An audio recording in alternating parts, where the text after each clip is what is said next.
우리가 본격적으로 영화를 통해서 한국 근현대사를 살펴보려고 하는데요. 이제 명성황후에 대한 얘기를 조금 이제 해보도록 하겠습니다. 여러분 명성황후가 누군지는 잘 아시죠? 네, 명성황후를 우리에게 유명하게 만들었던 드라마 대사가 있죠. 그 이미연이라는 배우가, 여러분들은 잘 모르실 수도 있는데, 이미연이라는 배우가 외쳤던 나는 조선의 국모다, 이런, 이거는 아마 많이 들어보셨을 것 같은데요. 네, 그 대사의 주인공이 바로 명성황후입니다. 근데 이제 명성황후에 대한 호칭 문제도 사실은 조금 논란이 있어요. 그러니까 명성황후를 부정적으로 평가하는 사람들은 명성황후라고 얘기도 하지 않고 그냥 민비라고 불러요. 왜냐하면 이제 명성황후의 이름이 민자영이거든요. 민자영인데 그래서 민비라고 부르는데, 또 이제 고종이 이제 왕이었잖아요. 왕이었기 때문에 나중에 이제 고종이 그 조선 왕조를 끝내고 대한제국을 세워서 거기에 황제가 됩니다. 근데 사실 이제 명성황후는 대한제국이 수립되기 전에 을미사변에서 목숨을 잃게 되죠. 이제 그러다 보니까 이 명성황후가 아니라 명성왕후로 끝내야 되는 거 아니냐, 이런 이제 주장들도 있고요. 고종이 나중에 이 명성황후의 시호를 황후라고 이제 칭하게 됩니다. 그렇기 때문에 대부분 이제 우리가 이제 고종 황제 그리고 명성황후 이렇게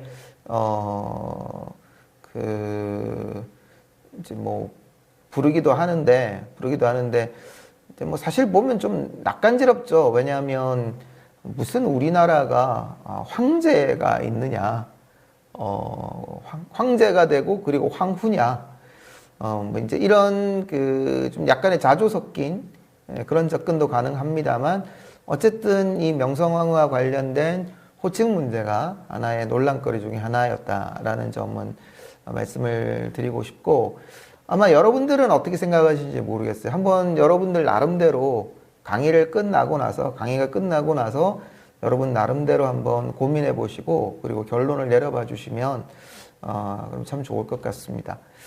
자, 명성황후와 관련된 영화,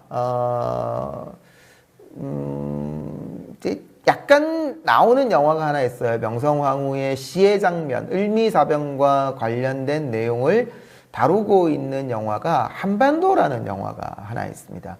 이 한반도라는 영화는 뭐 고종 왕제가 잃어버렸던 그 옥쇠를 찾는 이제 이런 그 어떤 테마를 가지고 만들어진 이제 영화인데, 뭐 그 영화에서 이제 어떤 이 고종 황제가의 마지막 시기를 묘사를 하려고 그러다 보니까 이제 을미사변을 이렇게 이제 한 장면으로 넣은 영화가 있는데, 본격적으로 어떻게 보면 지금까지 드라마에서는 이 명성황후에 대한 얘기들을 그래도 꽤 많이 대하 드라마에서 몇십 부작에 걸쳐서 아마 했던 것 같고요. 사실 우리에게 익숙한 거는 뮤지컬이죠. 예, 뮤지컬 명성황후라는 뭐 한 25년 이상 장기 공연을 하고 있는 이런 명성황후라는 뮤지컬을 통해서 우리에게는 좀 잘 알려졌고, 근데 이제 뮤지컬 같은 경우에 좀 보면은 명성황후를 긍정적으로 묘사를 좀 하고 있고요.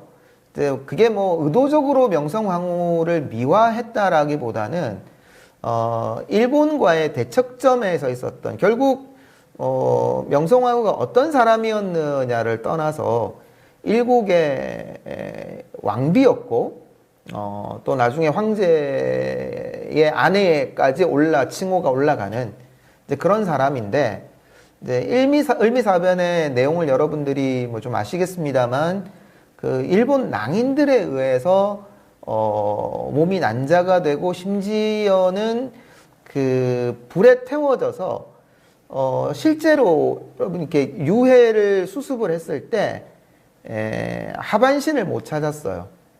그리고 상반신 중에도 제대로 안 남아 있고 이게 이제 뼈만 조금 좀 남아 있는 이런 상태로 발견이 됐거든요. 그러면 그게 이제 뭐 명성황후인지 아닌지 정확하게 어떻게 알 수 있느냐? 이제 뭐 명성황후의 시신을 수습했던 이제 사람이 그때 정황과 이런 것들을 종합해서 왕비가 맞다. 그러니까 이제 뭐 사실은 아무도 모르죠. 엄밀하게 얘기하면 실제로 죽었는지 살았는지. 그래서 뭐 실제로 명성황후가 살아 있었다라는 이런 주장을 하는 그런 이제 어처구니 없는 그런 주장들도 나오기도 해요. 근데 어쨌거나 이 명성황후의 마지막이 우리가 민족의 자존심 그리고 국민적인 관점에서 봤을 때 일본의 낭인들이라는 얘기는 깡패들이라는 얘기죠.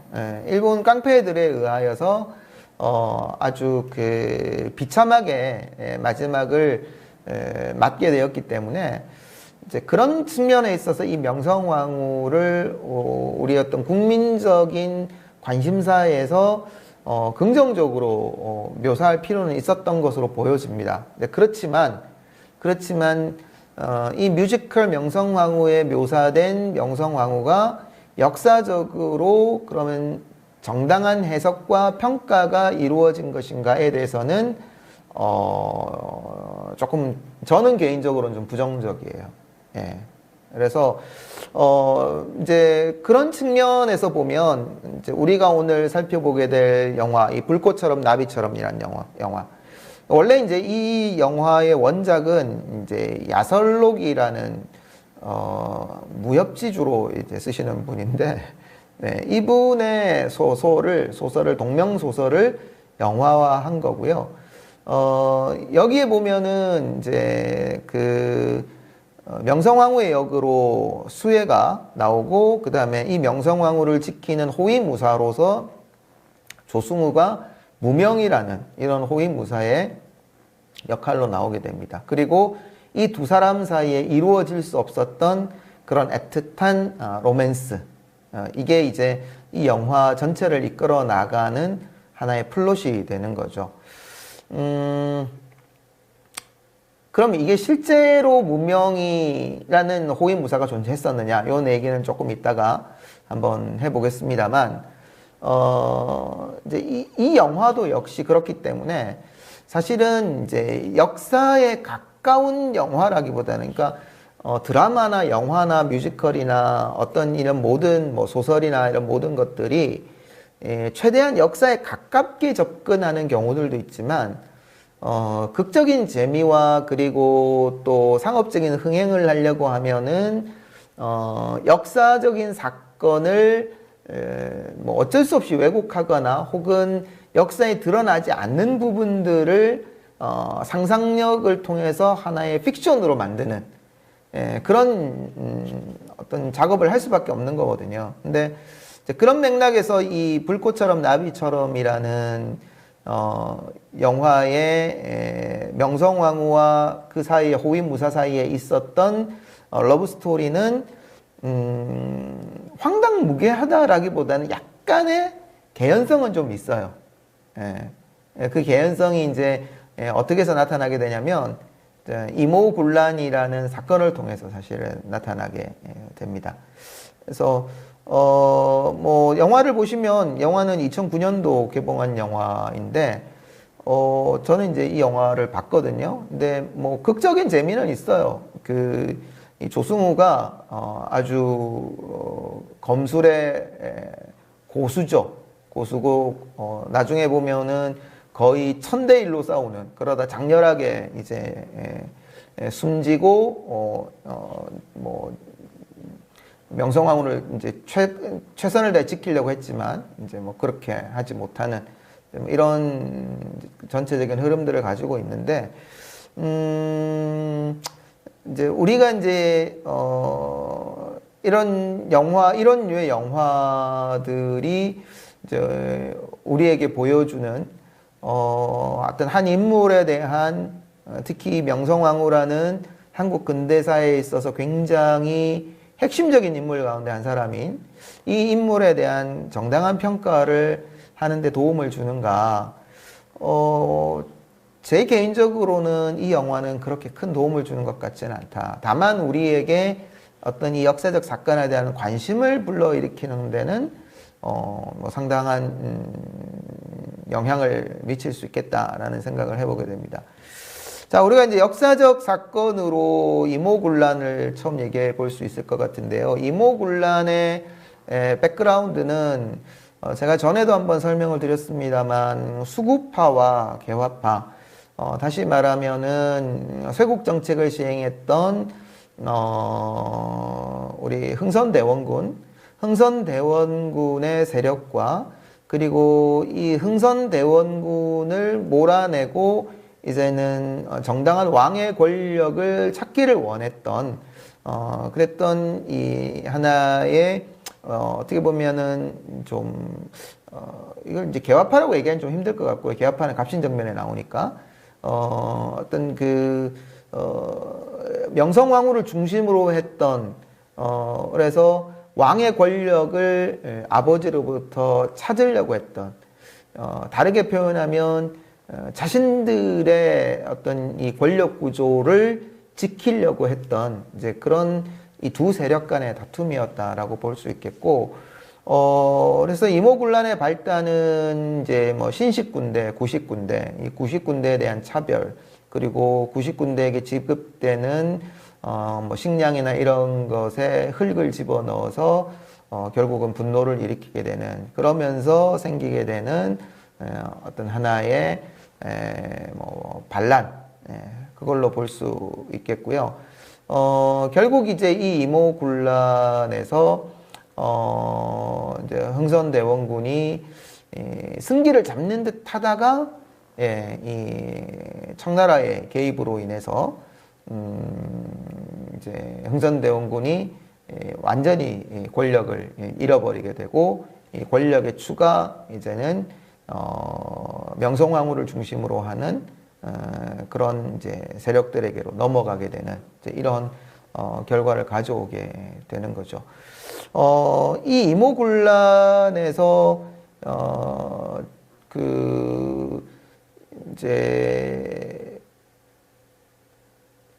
반란을 일으켰던 군인들이 명성황후를 죽이려고 이제 막 명성황후를 죽이려고 오는데, 그때 명성황후를 구해내고 어느 정도 한 50일 정도 명성황후를 지켜냈던 사람이 있어요. 그 사람이 누구냐면 요게 이제 일미사변에 대한 내용인데 조금 이따가 한번 다시 보시고요. 그래서 그 사람이 누구냐면 이제 훈련대장인 홍계운이라는 사람입니다. 그래서 우리 영화의 특징을 잠깐 보면 역사적 사실을 바탕으로 했지만 작가의 상상력이 아주 많이 가미된 작품이라고 볼 수 있겠고, 그래서 우리가 이 영화를 보면서 던져야 될 질문 두 가지, 하나는 무명과 자영의 애틋한 사랑은 실화일까? 그러니까 아까 이제 저는 개연성이 좀 있다라는 말씀을 드렸고, 명성황후에 대한 올바른 평가는 무엇일까? 뭐 이런 질문들 해볼 수 있을 것 같아요. 뭐 다시 돌아가서 무명의 역사적 배경이 될 인물은 훈련대장 홍계운인데, 그의 출신에 대한 기록은 거의 남아 있지는 않습니다. 뭐 상당히 신비로운 사람이기는 한데, 근데 굉장히 무술 실력이 좋았던 사람인 것 같고요. 다만 이모군란 당시 위기에 처한 명성황후를 구출해낸 공로를 인정받아서 훈련도감에 이르기까지 빠른 승진을 했던 인물입니다. 그냥 이모군란에서만 이제 공을 세웠던 건 아니고요. 그 이후에 일어났던 그 동학전쟁, 동학농민운동에서도 아주 혁혁한 공을 세우고 그 문제를 잘 해결했던 것까지 감안해서 이제 훈련대장, 훈련도감에까지 이르게 되는 그런 인물입니다. 근데 이제 이제 이 영화에서 이 무명 홍계훈과 그리고 명성황후 민자영 사이에 어떤 이 로맨스가 정말 가능했을까? 이건 이제 작가적 상상력이기는 해요. 이제 그렇다고 해서 이게 전혀 그러면은 가능성이 없었을까? 그러니까 이 당시에 명성황후 나이가 30대 초반, 뭐 제가 알기로는 32살 정도로 알고 있거든요. 요 한 32살 되는 어떻게 보면 이제 젊은 여인이지 않습니까? 아무리 왕비기는 해도. 근데 이제 그 기록에 의하면은 이 명성황후를 업고 뛰었다 그래요. 이 홍계훈이. 근데 이 명성황후를 데리고 가서 이 경기도 지방의 어떤 장호원이라는 곳이 있는데 이곳에 가서 한 50일을 숨겨줘요. 물론 같이 숨어서 지내게 되죠.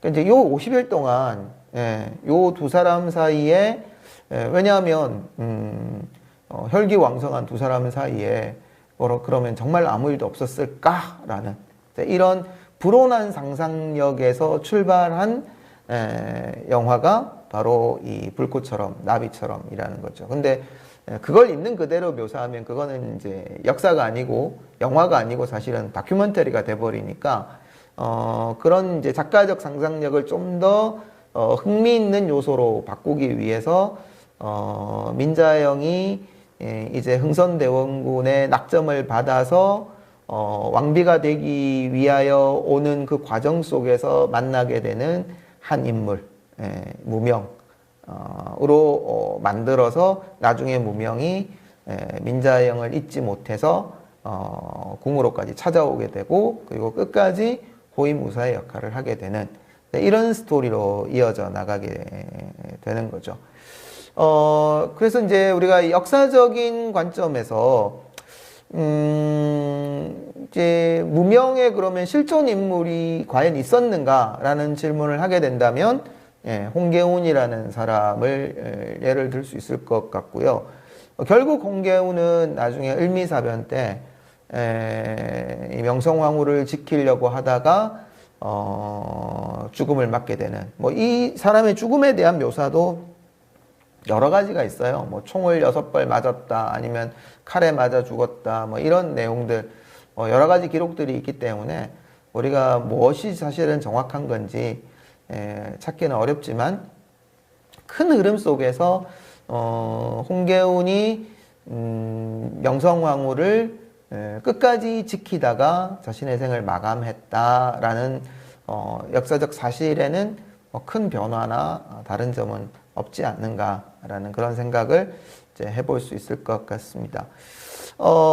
이제 그 명성황후에 대한 역사적 평가에 대한 부분인데, 이제 앞서도 우리가 이제 을미사변에 대한 얘기를 이제 했습니다만, 지금 왼쪽에 나오는 사진이 이게 이제 프랑스에 있는 신문에서 이 을미사변을 묘사한 내용이에요.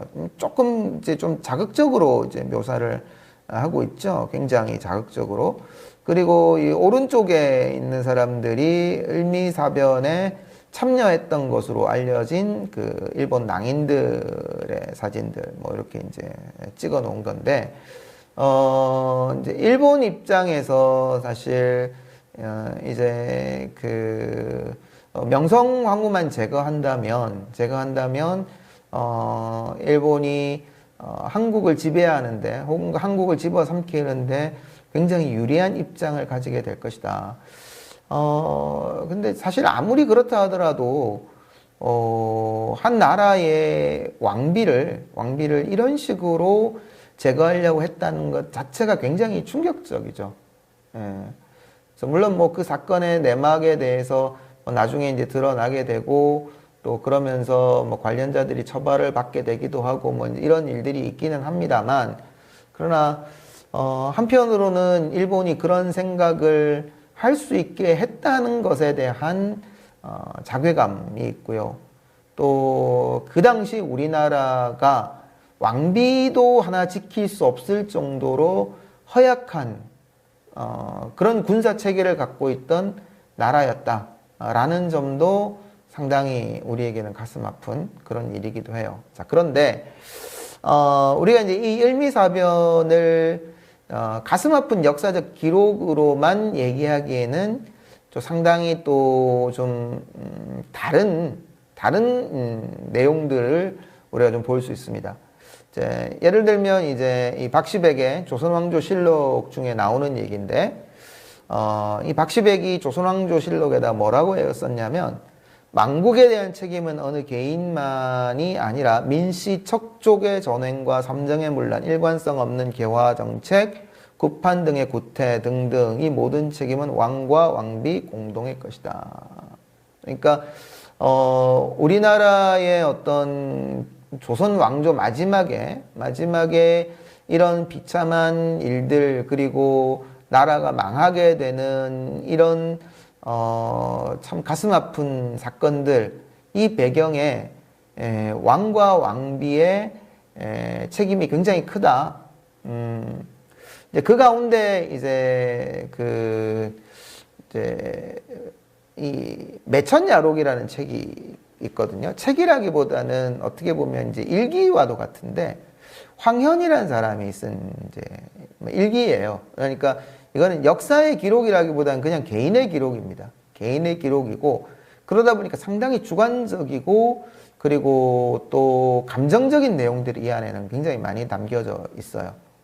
근데 이 매천야록에 의하면 황현은 명성황후를 희대의 악녀로 묘사를 합니다.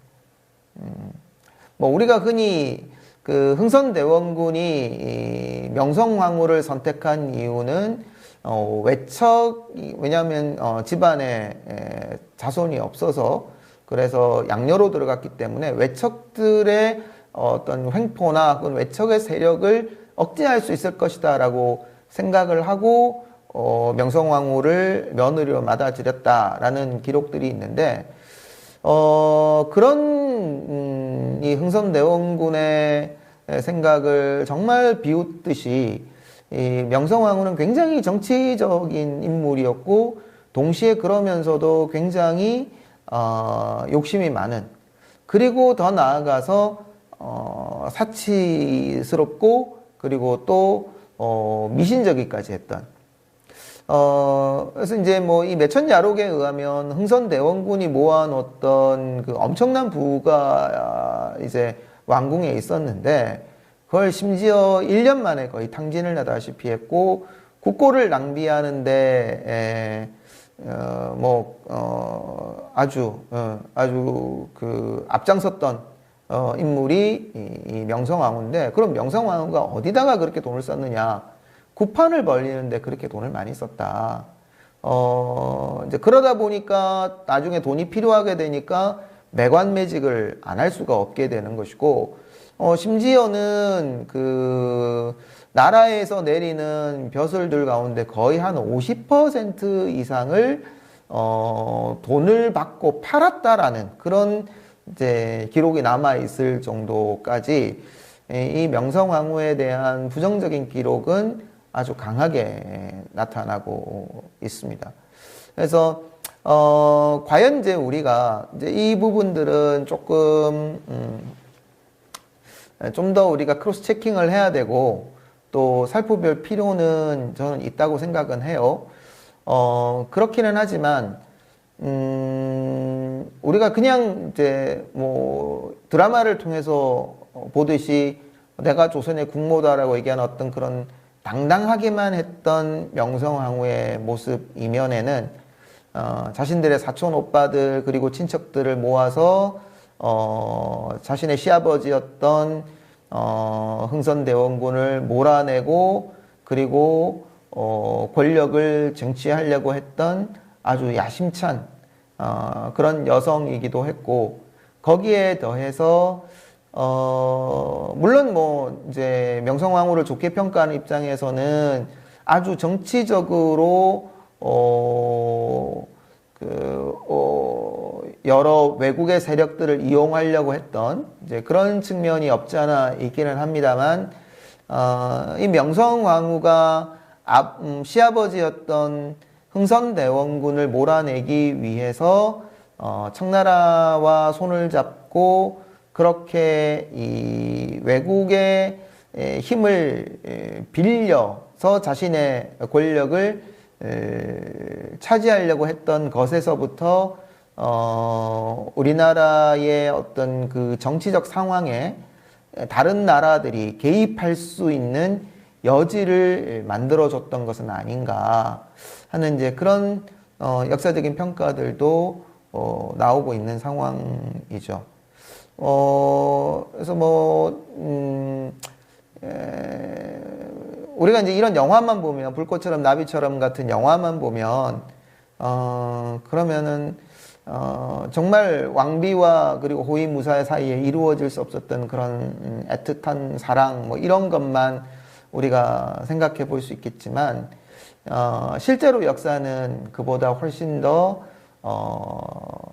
비참하고 냉정하고 그리고 또 가슴 아픈 사실들을 기록하고 있었다라는 점을 우리는 기억할 필요가 있는 거죠.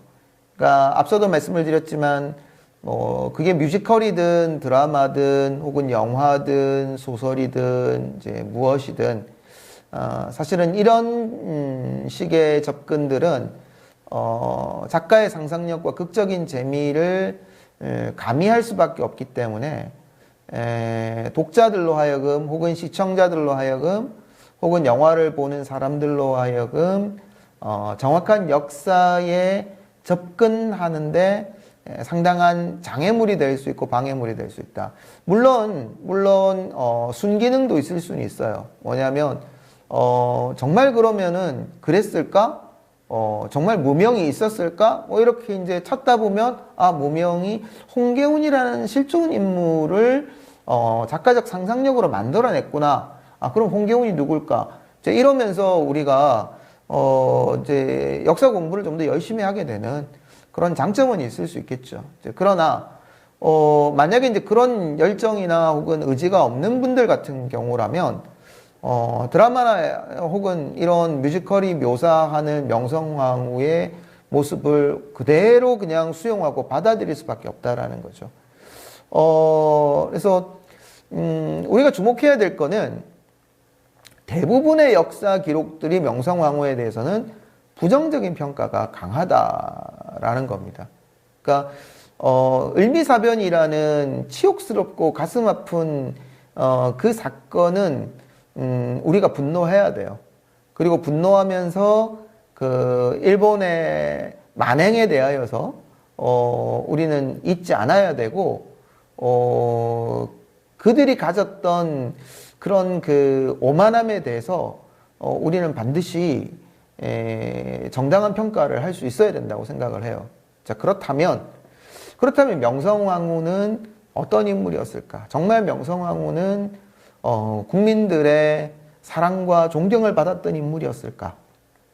그리고 정말 자신의 이익과 이런 것과 관계없이 국가적 안위와 그리고 자주적인 독립과 근대화를 이끌어내기 위해서 정말 고종과 함께 협력했던 그런 정치적인 아주 탁월한 인물이었을까? 그렇게 보기에는 이 명성황후에 대한 기록들이 너무 부정적인 것들이 많다라는 거죠. 그래서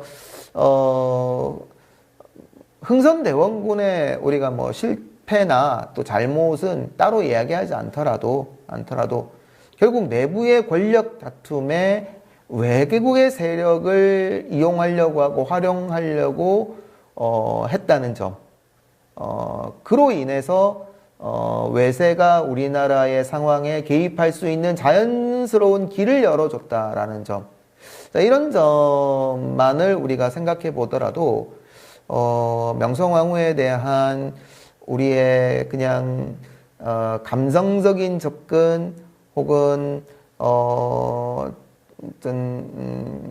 뭐 국모 뭐 이렇게 표현할 수 있을지 왕비로서 겪어야 됐던 그런 안타깝고 비참한 모습에 대한 우리의 어떤 동정적이고 또 긍정적인 평가는 재고돼야 되지 않을까라는 생각을 이제 해보게 됩니다. 그래서 이제 아까 초반에 말씀드렸습니다만 황후가 맞느냐?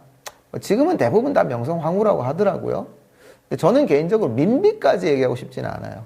예, 민비까지 얘기하고 싶지는 않지만, 이제 왕후로 사망했기 때문에 굳이 우리가 황후까지 붙여줄 필요는 없지 않을까. 저 개인적으로는 그냥 명성왕후 정도에서 머무르는 것이 이 명성황후에 대한 올바른 역사적인 평가가 될 수 있지 않을까라는 생각을 해보게 됩니다. 뭐, 우리가 이제 자세하게 사실 좀 더 살펴볼 수 있겠습니다만, 뭐, 이제, 요즘은 이제 쉽게 여러분들이 인터넷 자료에 접근이 가능하니까, 좀 더 여러분들이 이 명성황후에 대한 긍정적인 혹은 부정적인 평가들이 어떻게 이루어지고 있는지에 대해서 조금 살펴보신다면, 뭐, 충분히, 다양한 자료들을 통해서, 정확한 정보에 다가갈 수 있을 거라고 생각을 하고요. 고종 황제에 대한 얘기를 조금 이제 해보려고 하는데요. 우리가 이제 고종 황제와 관련해서 좀 함께 살펴볼 영화는 가비라는 영화입니다. 혹시 이 영화 보신 적이 있으신지 모르겠습니다. 2012년도 개봉한 작품이고요. 뭐 감독님의 이름은 잘 모르죠. 네, 저도 잘 모르는 분인데. 화면 보시니까 지금, 어떤 배우들인지, 조금 아시겠죠? 주진모하고 김소연, 그 다음에 지금 고종 황제 역할을 하고 있는 사람이, 박희순 씨입니다. 지금 이 포스터에는 안 나오고 있는데, 사실은, 뭐 주연을 4명이라고 얘기를 해야 될지, 뭐 정확하게 주연은 사실은 이제 주진모, 김소연. 왜냐하면 이제 이 주진모와 김소연 사이에서 김소연은 몰락한 집안의 딸로 나오거든요. 근데 억울하게 몰락한 집안의 딸로서 생존하기 위해서 이제 뭐 사기꾼이 되는. 근데 같은 사기꾼으로서 사기꾼 동료죠. 이 주진모는 일리치, 러시아 이름을 가지고 있습니다. 왜냐하면 러시아 쪽에서 활동을 했기 때문에. 그래서 김소연은 따냐라는 이름, 그 다음에 주진모는 일리치라는 이름. 근데 이제 뭐 어떻게 하다가 사기꾼으로 발각이 나서 이제 도망을 치다가 일본군에게 잡혀요. 일본군에게 잡혔는데 그 일본군 뭐 대장은 아니고 어떤 비밀 작전을 책임지고 있는 책임자로 누가 나오냐면 이제 유선이 나옵니다. 유선이 나오고 일본은 이 두 사람을 이용해서 고종 황제를 독살하려고 하는 그런 내용인데, 이게 이제 역사적인 백그라운드가 있습니다. 뒤에 가서 이 역사적인 백그라운드를 좀 살펴볼 건데, 사실은 이제 역사와 관련된 이제 고종이 중심이 되는 영화는 제가 보니까 이거밖에 없는 것 같기는 해요. 주로 사실 이게 그 한국의 근대사를 다룬 영화들이 많지 않습니다. 왜 안 많냐면 한국 근대사를 다룬 영화를 제작을 하면 반드시 망한다, 폭망한다. 실제로 여러분 이 가비 영화를 보시면 뭐 좀 흥미 있어요. 흥미진진하고 여기에 뭐 액션도 있고 그 다음에 또 로맨스도 있고 이 막 첩보 작전 비슷하게 이런 것들도 있고 그러다 보니까 이게 저는 개인적으로 그렇게 재미없다고 생각하지는 않았거든요. 뭐 상당히 좀 저는 재미있게 봤는데, 근데 평점이 별로 안 높아요. 6점 얼마인가 뭐 이렇게밖에 안 높고, 평점만 안 높은 게 아니라 관객 수가 27만 명입니다. 그래서 완전히 폭망한 그런 영화예요. 그렇지만 우리가 이 고종 황제와 관련된 영화로는 거의 유일하게 제작된 영화다. 그런 의미에 있어서 고종이 어떤 사람이었는지, 그리고 지금 이제 19세기 말에 대한민국, 조선, 대한제국이 어떤 상황에 처해 있었는지, 뭐 이런 점들을 그나마 우리가 역사책이 아니라 영상으로 조금 이해하고 볼 수 있는 이제 그런 영화라고 생각을 합니다. 그래서 좋은 역사 영화인가라고 질문하면 꼭 그렇다라고는 말씀을 못 드리겠는데 흥미로운 역사에 대한 내용들을 담고 있는 이제 그런 영화다라는 말씀을 드릴 수 있을 것 같아요.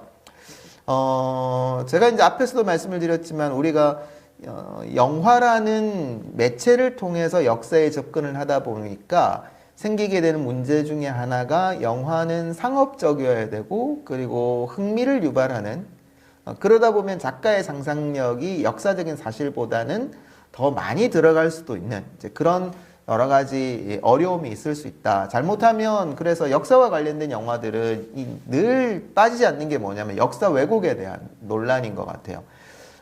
사실 이제 뭐 이 가비 같은 영화도 역사 왜곡에 대한 논란이 전혀 없었던 건 아니에요. 그러나 가비는 이제 오히려 어떻게 보면 좀 더 이 작가적인 상상력이 훨씬 많이 가미된 그런 영화라고 볼 수 있겠고, 그냥 그 역사적 사실들은 스토리 전개를 위해서 필요했던 그런 도구 정도, 그 정도, 그러니까 이 갑이라는 영화를 보면서 역사를 이해하겠다고 생각하면 이건 이제 굉장히 위험해질 수 있는 그런 영화라고 볼 수 있겠습니다.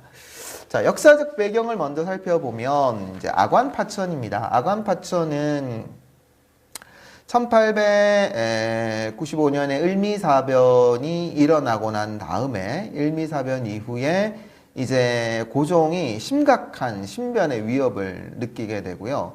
어느 정도까지였냐면 이 독살 위협에 대한 두려움 때문에 그 만든 음식을 안 먹었어요.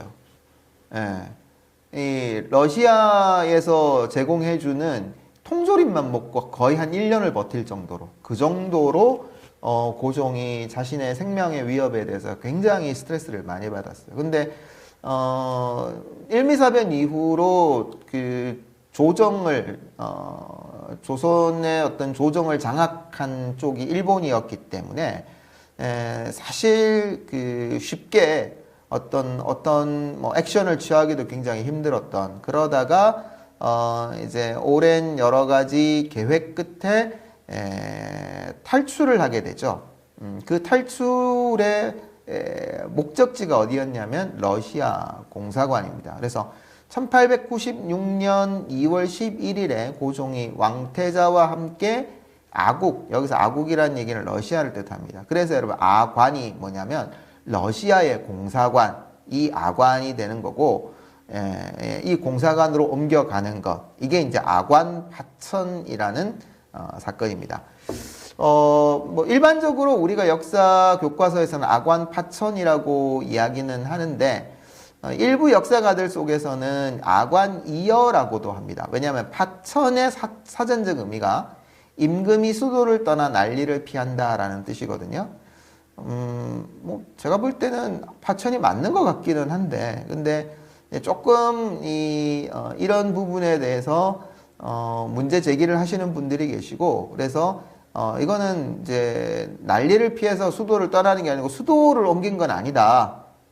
왜냐면 이제 뭐 한양에, 경성에, 서울에 그대로 있었거든요. 그래서 이거는 파천이 아니라 이여다. 이여는 임금이 거처를 옮긴다라는 뜻으로 아관이여라고 부르기도 한다라는 견해가 있습니다. 뭐 아관파천이든 아관이여든 뭐 여러분들이 보시고 뭐 마음에 드시는 거 선택하시면 될 것 같고요. 엄밀한 의미에서 따지면은 아관이여가 맞다는 생각은 하지만 뭐 굳이 우리가 아관파천이라고 한다 그래서 그 상황이 뭐 많이 달라지거나 그럴 것 같지는 않습니다. 어쨌든 고종은 이제 러시아 공사관으로 옮겨서 그곳에서 생활을 하게 되고요. 뭐 거기에서도 여전히 뭐 독살 위협이나 이런 것들을 느끼게 되는데, 사실 이제 이 고종 독살과 관련한 그 역사적인 팩트가 두 가지가 있습니다. 그 두 가지가 뭐냐면 첫 번째는 고종 독살설인데, 왼쪽에 이 사진은 이건 이제 고종이 이제 대한제국을 건국하고 난 다음에 황제로서의 모습을 지금 가지고 있는 거죠. 고종 독설설은 근데 1919년 고종이 승하하는 2월 달에 고종이 승하하게 되는데 이 고종의 시신의 모습이 일반적이지 않았다라는 이야기가 전해지면서 고종 독설설이 흘러나오기 시작을 합니다. 근데 영화 가비에서 다루는 내용은 아니에요. 이것과는 관계가 없어요. 왜냐하면 아관 파천을 이제 역사적인 배경으로 하고 있기 때문에, 그래서 1919년에 어떤 일어났던 고종의 죽음, 실제 고종의 죽음과 관련된 독살설과는 전혀 관계가 없습니다. 다만 이제 조금 유사한 사건이 실제로 하나 있었어요. 그게 뭐냐면 김홍육의 독차 사건인데, 요거는 사실은 이제 러시아 공사관에서 다시 경궁으로 돌아오고 난 다음에 그 다음에 일어났던 일입니다. 1898년에 일어났던 일인데, 이제 고종 독살설 같은 경우는 아까도 얘기를 했지만 그 시신의 상태가 조금 일반적이지 않았다라는 것 때문에 이제 생겨났고요. 요 문제는 우리가 3.1 운동 얘기를 하면서 조금 더 자세하게 다루도록 하겠습니다. 왜냐하면 이 고종의 죽음과 3.1 운동은 상당히 밀접한 연관을 가지고 있거든요. 그래서 고종의 이 독살을 당했느냐 안 당했느냐, 그 얘기는 정확하게 우리가 어떤 역사적인 근거나 자료를 가지고 얘기할 수는 없어요. 그러나 이제 몇 가지 추정해 볼 수 있는 것들이 있거든요. 근데 이제 그 내용들은 이제 3.1 운동과 관련된 내용을 다루면서 얘기를 할 거고요. 오늘 조금 더 우리가 자세하게 좀 살펴보면 좋을 내용은 이 김홍육의 독차 사건인데, 1898년에 김홍육이라는 사람이 고종을 시해할 목적으로 공홍식을 시켜 고종과 태자가 마시는 커피에 독약을 투입한 사건이다. 아까 영화 제목 가비라고 했었잖아요. 요 가비가 뭐냐면 커피예요. 커피를 중국식으로 표현한 게 가비예요. 예. 그래서 왜 가비라는 이 커피가 그러면 독약을 투입한 게, 사실 독약을 투입했다기보다는 정확하게 말하면 독약이 아니라 아편을 투입한 걸로 그렇게 알려져 있기는 한데, 일단 커피가 쓰잖아요. 쓰니까 정확하게 이 맛을 구별해내기가 힘들고, 그러니까 커피에 독약을 탔을 때 성공 확률이 높아진다. 그런 의미에 있어서 이 커피에 독약을 투입했던 것 같고, 또 하나는 이제 고종이 커피를 좋아했다. 그래서 갑이라는 영화를 보면은 고종이 굉장히 커피를 즐긴 것으로 그렇게 나오고 있고, 김소연으로 따냐로 이렇게 나오는 김소연이 고종에게 커피를 이렇게 쭉 만들어서 따라주는 이런 역할들을 하고 있는 걸 볼 수 있는데, 과연 고종이 그러면은 정말 커피를 즐겼는가? 이 문제는 조금 다른 것 같기는 해요. 어쨌든 이 김홍육이라는 사람은 원래 러시아 통역관이었습니다. 그러다가 고종의 아관 파천 때 출세의 길을 걷게 된 사람입니다. 러시아 통역관이었다가 고종이 러시아 공사관에 있으니까 굉장히 역할이 커졌겠죠. 그러다가 친러파의 몰락과 함께 유배를 당하게 되는데, 자기 입장에서는 굉장히 억울한, 왜냐하면 친러의 측면에서 권력의 중심에 있다가 이제 이 러시아의 관계가 끊어지면서 결국은 숙청되는 이제 그런 이제 과정이었거든요. 근데 이게 고종이 얼마나 김홍육에게 잘했는지 잘못했는지 그 내용은 확인하기가 어렵지만, 어쨌든 이 김홍육이 이 고종에게 앙심을 품먹고 사람을 매수해서 고종의 커피에 약을 타는 아편 마약이죠. 근데 이제 다량으로 섭취하게 되면 그러면 굉장히 위험해지니까 그런 사건입니다. 고종은 냄새와 맛이 이상해서 안 먹었어요. 근데 태자였던 순종이 마시다가 토하고 쓰러져서 오랜 시간 투병하게 됩니다. 거의 죽다가 살아나게 되고 뭐 이빨이 다 빠져버리게 되기도 하고 뭐 이런 이제 엄청난 그런 사건으로 이어지게 되고요. 결국 김홍육을 비롯해서 사건에 가담한 사람들이 사형을 당함으로 이제 이 사건이 마무리가 되는 그런 독차 사건이죠. 근데 이제 아관 파천과 시기적으로 유사하긴 하지만 실제 뭐 러시아 공사관에 있는 고종을 일본이 독살하려고 했다라는 것은 작가적 설정이고, 그러나 또 팩트는 고종이 생명의 위협을 느껴서 굉장히 두려움에 떨고 있었고, 심지어 음식에 대해서도 아주 예민하고 민감하게 반응했었다라는 점은 분명한 것 같아요. 그러나 뭐 이반 일리치와 따냐가 일본 특수부대에 매수되어서 혹은 협박을 받아서 고종을 독살하는 작전을 벌이게 되는 이런 거는 작가적 상상에 의한 것이라고 보시면 되겠습니다. 자, 영화의 특징을 간단하게 살펴보면 사실은 이제 역사적 사실보다는 상상력의 허구가 주를 이룹니다. 제가 아까도 말씀을 드렸죠. 그러니까 고종의 아관파천이라는 실제 역사적 팩트를 활용하고 있고, 그리고 또 하나의 소재로 고종 독살이라는 굉장히 흥미로운 소재를 끌고 와요. 그리고 실제로 고종을 독살하려는 시도가 1898년에 김홍육에 의해서 일어났던 것은 또 사실이에요. 그러나 이게 그러면은 일본이 의도한 것인지, 일본이 고종을 독살하려고 했던 것인지, 그거는 아니죠. 왜냐하면 일본 입장에서도 부담이 있잖아요.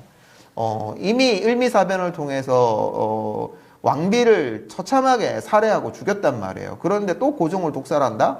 이거는 이제 시기적으로나 이게 개연성 자체가 사실 떨어지는 거고, 그렇기 때문에 이건 이제 대부분은 작가의 상상력이 주가 이루고 있는 그런 작품이다.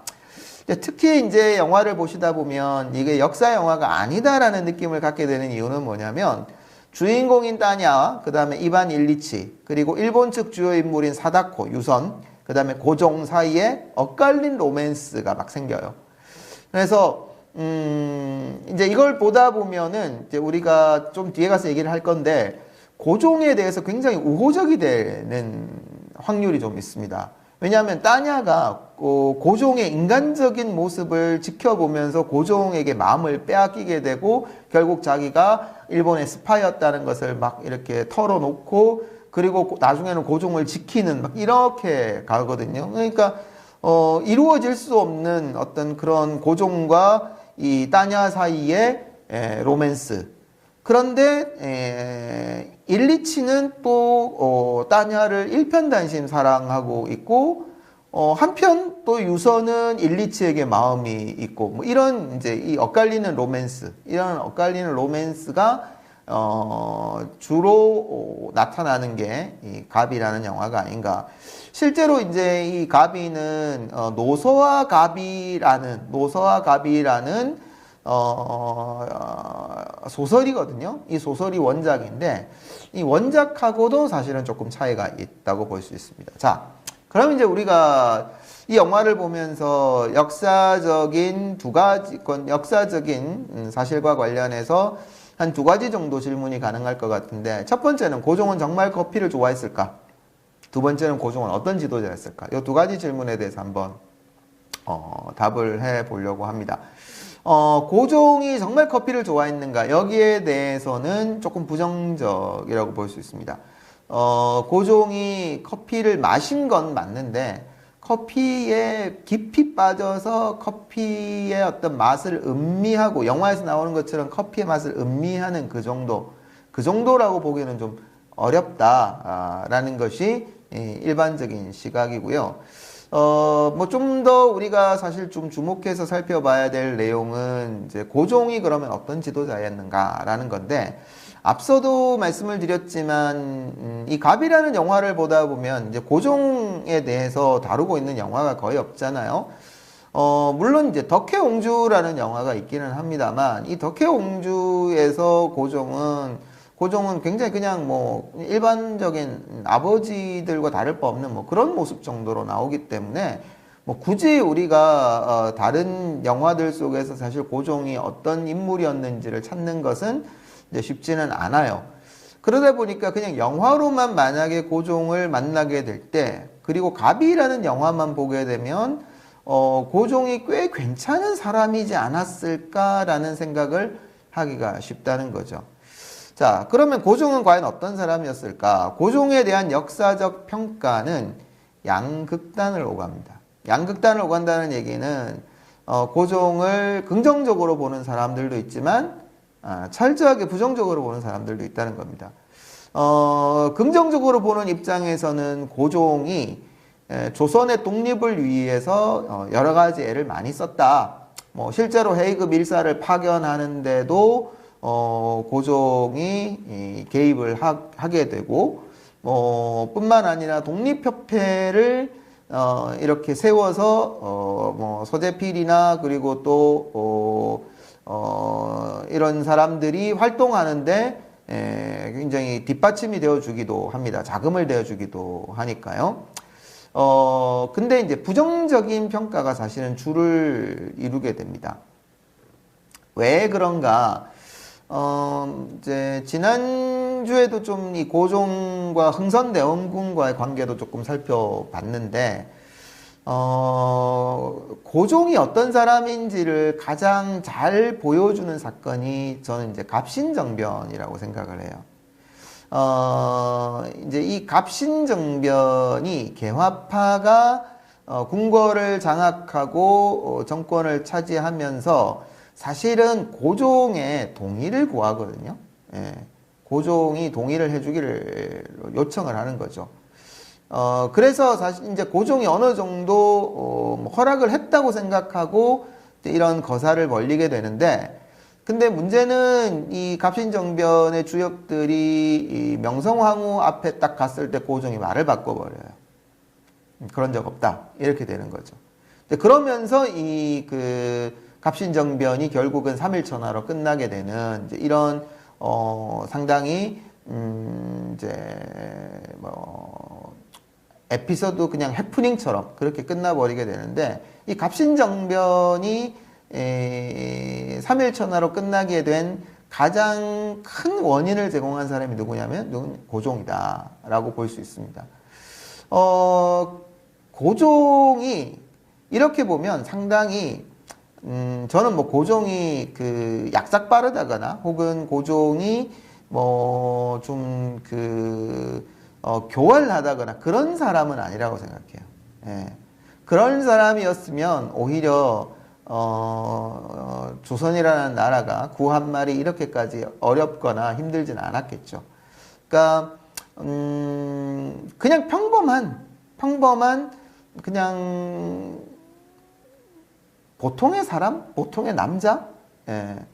그리고 아버지에게 어렸을 때부터 엄한 아버지 그리고 아주 탁월한 아버지 밑에서 자라서 이렇게 좀 억눌렸다가 아내에게 휘둘리게 되는 요 전형적인 캐릭터가 아마 고종이지 않을까. 그래서 저 개인적으로는 만약에 구한말에 좀 더 구한말보다 조금 더 평화로운 시기에 만약에 고종이 태어났다면 정말 좋은 군주가 되었을 수도 있겠다. 인자하게, 그리고 또 옳고 그름이 무엇인지도 어느 정도 분간하고, 그러면서 자신의 어떤 뜻을 잘 펼쳐나가기 위해 노력하는, 그러면서도 성과를 얻어내는 그런 사람이었을지도 모르겠다라는 생각을 해보게 됐어요. 근데 문제는 뭐냐면 고종이 왕으로 있었던 그 시기가 우리나라 역사상 가장 힘들고 어려운 시기 중에 하나였다라는 거죠. 그러니까 우리가 보통 난세에 영웅이 난다라는 얘기를 하는데, 그 얘기는 뭐냐면 그러한 난세가 어떤 어지러운 세상 속에 정말 백성들의 마음을 얻어내기만 한다면 그러면은 쉽게 영웅이 될 수도 있다라는 이제 그런 의미가 되거든요. 근데 난세에는 영웅이 날 수도 있지만, 그러나 난세에는 유약한 지도자 혹은 우유부단한 지도자는 설 자리가 없어지는 거죠. 그래서 고종의 시대는 냉혹한 국제 정세 속에서 생존해야 하는 절박한 상황이었고, 그래서 그의 성품은 군주라기보다는 범인에 어울렸다. 일반 사람에 더 잘 어울렸다. 그러니까 뭐 아까도 잠깐 얘기했습니다만 흥선대원군이 어떤 아버지의 아주 치밀하고 탁월하고 엄격했던 그런 가르침들, 그 가르침 속에 억눌렸던 고종이 사실 뭐 왕이었지만 흥선대원군의 섭정이, 왜냐면 고종이 왕이 되던 나이가 12살이거든요. 그러니까 대원군이 거의 10년 이상 섭정을 하게 되는데, 왕이 자기가 아니라 이제 뭐 아버지였던 거죠. 실제적인 왕은. 근데 이제 자기가 왕으로서의 위치를 자각하게 되는 게 아마 이 명성황후를 통해서 왕으로서의 위치를 자각하게 되는 것 같은데, 이제 그때는 이제 지나치게 이 명성황후에게 의존적이 되어지는 이제 그런 모습을 보여주기 때문에,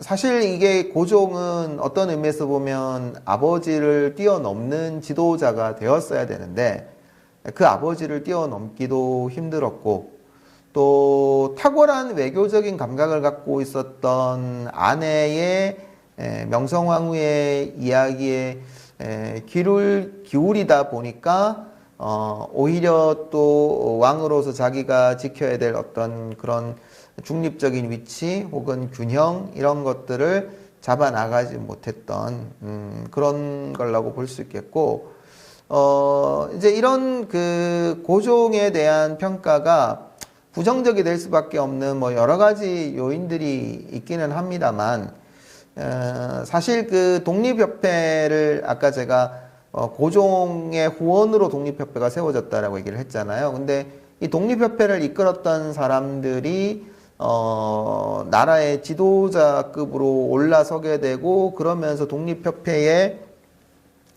그 위상이라든지 이런 게 굉장히 강해지니까 독립협회를 지원을 하다가 갑자기 지원을 끊어버리고 고종이 스스로 황곡협회라는 걸 세워가지고 이 독립협회를 견제하는 이런, 좀 보면 좀 소인배 비슷한 그런 모습들을 보여주는 거죠. 따라서 고종에 대한 인간적인 연민, 그러니까 그런 인간적인 부분들을 보게 해주는 영화가 어떻게 보면 갑이거든요. 근데 이건 고종을 좀 지나치게 미화한 거고, 그러니까 여러분 그 국가의 지도자가 인간적인 게, 그게 물론 인간적이면 좋죠. 인간적이어야 되겠죠. 근데 인간적이기만 하면 그게 과연 좋은 지도자라고 얘기할 수 있는가?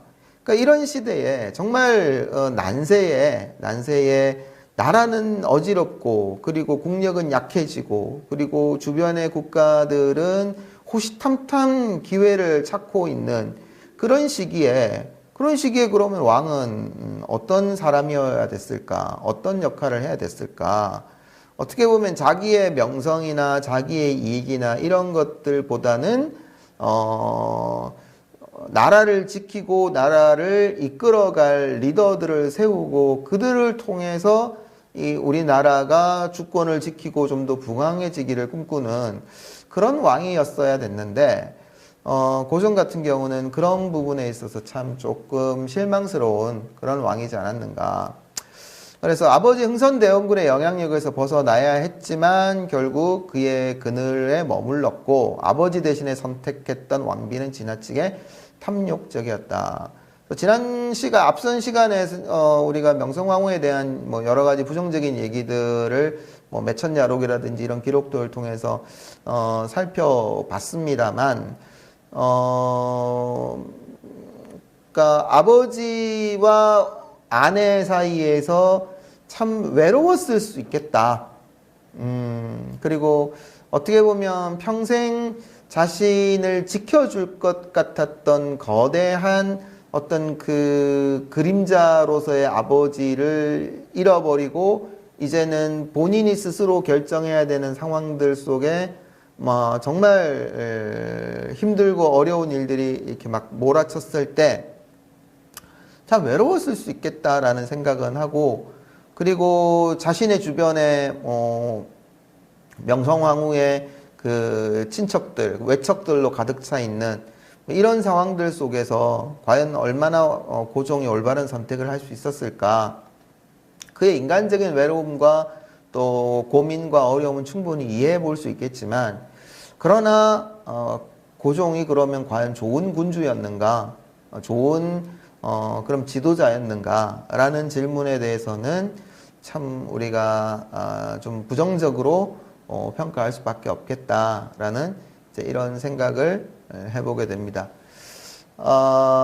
네, 좀 가볍게 터치하고 그리고 좀 길게 우리가 좀 살펴보지 못한 좀 깊이 있게 들어갔으면 더 많은 이야기들을 나눌 수 있는 주제이기는 했는데, 어쨌든 이제 우리가 뭐 영화를 통해서 살펴본 거니까, 그래서 우리가 지나치게 영화가 주는 그 메시지에 좀 현혹돼서는 안 될 영화, 그게 이제 좀 가비가 아니었는가 싶고, 좀 더 우리가 고종에 대해서는 어떤 역사적인 다양한 기록들을 통해서 고종에 접근하는 것이 필요한 지 않겠는가라는 생각을 해볼 수 있었던 것 같습니다.